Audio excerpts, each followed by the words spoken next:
नमस्कार। आप सभी लोगों का स्वागत है आपके अपने YouTube channel legal adviser AM में, जहां हम सभी लोग विधि से संबंधित जानकारी आदान प्रदान करते हैं और जो भी लीगल अपडेट्स होती हैं उस पर चर्चा परिचर्चा करते हैं। उसी क्रम में आज हम लोग जुड़े हुए हैं बहुत ही लेटेस्ट, रिसेंट और हॉट टॉपिक से, जो संबंधित है उत्तर प्रदेश में जो होने वाला निकाय चुनाव है। जब से 5 दिसंबर से सरकार ने सूचना जारी की है चुनाव के लिए, जब से आरक्षण सूची जारी की थी, तब से लेकर के अब तक बहुत सारे नाटकीय घटनाक्रम हुए हैं। उन सभी घटनाक्रम को का एक सिंहावलोकन करते हुए आज जो इलाहाबाद उच्च न्यायालय की लखनऊ खंडपीठ के जस्टिस उपाध्याय के द्वारा फैसला डिलीवर किया गया है और उसके बाद जो सरकार और राजनीतिक दलों का स्टैंड है, उसका एक एक करके हम विश्लेषण करेंगे और निष्कर्ष निकालने का प्रयत्न करेंगे कि इन सब के बीच में जनता कहाँ फंस रही है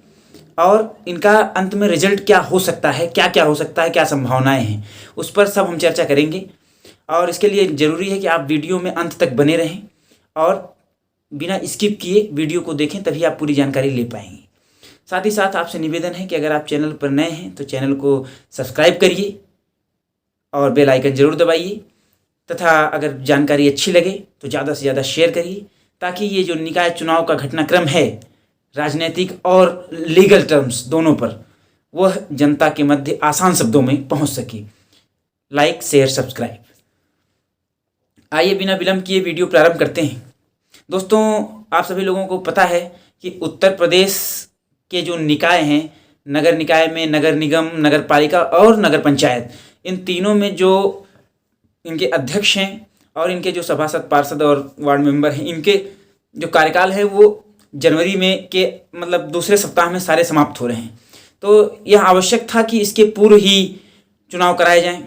तो इसको लेकर के सरकार ने प्रशासन को पहले पूरी तैयारी करने को कहा। इसके संदर्भ में हमारे कम से कम 5 वीडियो इस चैनल पर और हैं, उसका लिंक भी हम आपको वीडियो डिस्क्रिप्शन में देंगे। उसको आप जा करके डिस्क्रिप्शन में देखेंगे तो आपको पूरा विषय समझ में आएगा कि 1 महीने 1.5 महीने से क्या घटनाक्रम चल रहा है। तो जब प्रशासन तैयार हो गया तो 5 दिसंबर को सरकार ने आरक्षण की अधिसूचना जारी की कि ये इस जगह पर, इस वार्ड में ये आरक्षण होगा, कहाँ ओबीसी पुरुष, ओबीसी महिला। और उसको, इस आरक्षण को जारी करने से पहले नगर विकास मंत्रालय की तरफ से एक और गजट जारी किया गया था, जिसमें उन्होंने बताया था कि आरक्षण जो चक्रानुक्रम में लागू किया जाएगा, उस किस प्रक्रिया के तहत लागू किया जाएगा, उसके लिए पूरी एक नियमावली जारी की गई थी। उस पर भी हमारा वीडियो है, वो सारी वीडियो आपको लिंक डिस्क्रिप्शन में रहेगी, आप उसको देखेंगे तो समझ जाएंगे कि हम क्या बात करने वाले हैं। लेकिन जो आज हम लोग बात कर रहे हैं वो 5 दिसंबर के बाद जो राजनीतिक उठापटक हुआ है उसकी बात करेंगे। 5 दिसंबर को निकाय चुनाव में आरक्षण जारी किया गया और उसके बाद पहले 1, फिर 2, फिर 5, फिर 10 करते करते 93 PILs हाई कोर्ट की लखनऊ बेंच में इस बात को सिक्योर करने के लिए आई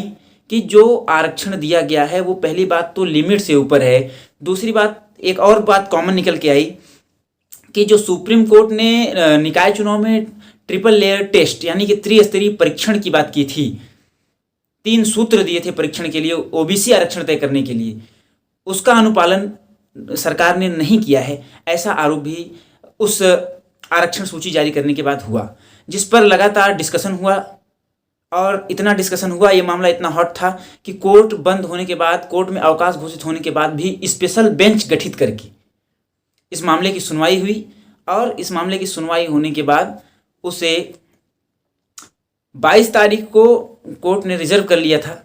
रिजर्व करने का अर्थ ये होता है कि सुनवाई समाप्त हो गई है, अब जजेस जो है वो डिस्कशन करके इस मामले पर अपना निर्णय देते हैं। और 27 तारीख की तिथि मुकर्रर की गई थी, नियत की गई थी कि इस तिथि को कोर्ट अपना फैसला सुनाएगी। तो आज जैसा कि 27 तारीख है और आज 27 तारीख को दोपहर के बाद लगभग 2 बजे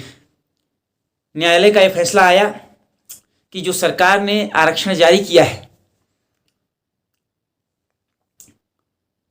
वो भारतीय संविधान के अनुच्छेद 243 उपखंड यू के कॉन्ट्रडिक्शन में है, और साथ ही साथ जो अनुच्छेद 16 उपखंड 4 भाग 3 है उसके भी कॉन्ट्रडिक्शन में है। और साथ ही साथ जो Somesh Kumar versus State of Madhya Pradesh का केस था उसमें, जिसमें सुप्रीम कोर्ट ने ट्रिपल लेयर टेस्ट की गाइडलाइन दी थी, उसकी भी अवहेलना कोर्ट ने पाया, और कोर्ट ने इसलिए अपने निर्णय में स्पष्ट किया जस्टिस उपाध्याय ने कि हम यहाँ पर इसलिए क्वेश्चन कर रहे हैं क्योंकि पहली बात तो आरक्षण अपनी लिमिट एक्सीड कर रहा है, दूसरी बात ट्रिपल लेयर टेस्ट को लागू नहीं किया गया है। अगर हम ट्रिपल लेयर टेस्ट की बात करें तो ट्रिपल लेयर टेस्ट को आसान शब्दों में समझें तो सबसे पहला ये है कि जब ओबीसी आरक्षण लागू किया गया था तो ओबीसी आरक्षण केवल चुनाव की हम बात कर रहे हैं। क्या ओबीसी वर्ग जहां पर ओबीसी को आरक्षित किया जा रहा है, मतलब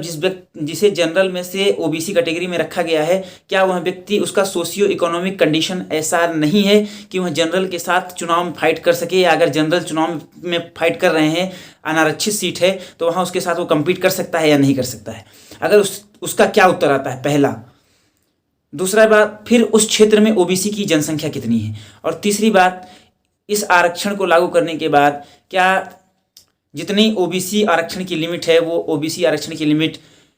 एक्सीड तो नहीं हो रही है? ये 3 लेयर थे, इसका अनुपालन नहीं किया गया है, ऐसा याचिकाकर्ताओं का कहना है। और ऐसा जस्टिस उपाध्याय के उस दो सदस्यीय बेंच ने भी पाया कि ऐसा जो ट्रिपल लेयर टेस्ट की जो औपचारिकता थी सरकार ने उसको पूरा नहीं किया है, इसलिए उन्होंने आदेश दिया कि इसको कैश किया जाता है। तो सरकार को उन्होंने 2 ऑप्शन दिया इसके बाद कि या तो वो 2017 में जो आरक्षण था उसी आधार पर ओबीसी आरक्षण को समाप्त करके जहां जहां सीटें ओबीसी आरक्षित थी उसको मतलब अनारक्षित कर दिया जाए, अनरिजर्व कर दिया जाए, और जहां एससी है उसको जैसे के तैसा रख करके 15 जनवरी तक चुनाव करा लिया जाए। और दूसरा ऑप्शन ये था कि चुनाव को 4 महीने डिले कर दिया जाए, क्योंकि इसके लिए एक समिति का कॉन्स्टिट्यूशन करना पड़ेगा, गठन करना पड़ेगा, और वह समिति जो है वह जाकर के डोर टू डोर लोगों को संपर्क करेगी, एक एक वार्डों में जाकर के, और यह देखने का प्रयत्न करेगी कि क्या ओबीसी उस क्षेत्र में सोशियो इकोनॉमिक रूप से स्टेब्लिश हुए हैं, क्या उनको आरक्षण की आवश्यकता है या नहीं है। इसके बाद ही संभव हो पाएगा कि ट्रिपल लेयर टेस्ट लागू हो जाए। इतना होने के बाद सरकार को 5 बजे तक का समय दिया गया था, और ये कहा गया था कि 5 बजे तक सरकार को अगर इस निर्णय से आपत्ति है तो सरकार अपनी आपत्ति जाहिर कर सकती है। तो सरकार की तरफ से सूबे के मुखिया जो हैं योगी आदित्यनाथ की तरफ से एक ट्वीट भी हुआ और एक प्रेस विज्ञप्ति भी रिलीज की गई, जिसमें उन्होंने कहा कि उत्तर प्रदेश सरकार जो है वो अन्य पिछड़ा वर्ग के हितों की लड़ाई लड़ेगी, आवश्यकता हुई तो सुप्रीम कोर्ट जाएगी, वह बिना ओबीसी सीट आरक्षित किए चुनाव नहीं कराएगी, चाहे चुनाव 4 महीने बाद 5 महीने बाद विलंब से होते हैं, चाहे उन्हें समिति का गठन करना पड़े, त्रिस्तरीय टेस्ट कराकर दोबारा से आरक्षण सूची लानी पड़े, वो करेंगे, लेकिन बिना ओबीसी को आरक्षण दिए हुए वह चुनाव नहीं कराएंगे निकाय का। तो आप ये देख रहे हैं कि वर्ष 1950 से लेकर के अब तक लगातार न्यायपालिका और व्यवस्थापिका में, चाहे वो स्टेट न्यायपालिका और व्यवस्थापिका हो, चाहे वो सेंट्रल न्यायपालिका और व्यवस्थापिका हो, वहाँ पर मतों का टकराव और हितों का टकराव लगातार होता रहा है, और उसका ये एग्जाम्पल लेटेस्ट यहाँ पर दिखा है। हालांकि एक तो स्थिति ये है कि सुप्रीम कोर्ट जाएंगे, सुप्रीम कोर्ट में अभी बंद है 5 जनवरी तक, उसके बाद जब खुलेगी सुप्रीम कोर्ट फिर उसमें मामले की सुनवाई होगी, लेकिन वहाँ भी सरकार की राह आसान नहीं है, क्योंकि हाई कोर्ट ने जो फैसला सुनाया है वो सुप्रीम कोर्ट की गाइडलाइन को ध्यान में रखकर, मद्देनज़र रखते हुए ही वो फैसला सुनाया है। जैसा कि मैंने आपको बताया था कि सोमेश कुमार